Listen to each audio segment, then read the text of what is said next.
Deputy commissioner Safdar Hussain Virk ने disposal station, जिन्ना चौक, GTS चौक, फुआरा चौक, Prince चौक, service मोड़ और दीगर इलाकों का दौरा किया।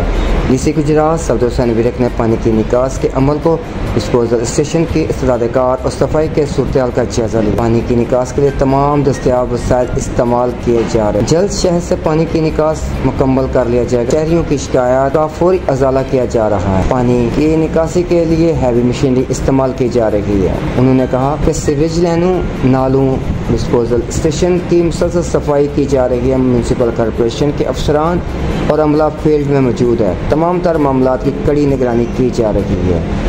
डिप्टी कमिश्नर सफदर हुसैन विरक ने शहरों से अपील की है कि बारिश के दौरान एहतियाती तदाबीर एख्तियार करें। बारिश के दौरान गैर जरूरी सफर से गुरेज करें। किसी भी इमरजेंसी की सूरत में फौरी तौर पर SQ 1122 या पुलिस हेल्पलाइन 15 पर कॉल करें। रिपोर्ट खादिजान, पाक न्यूज़, गुजरात।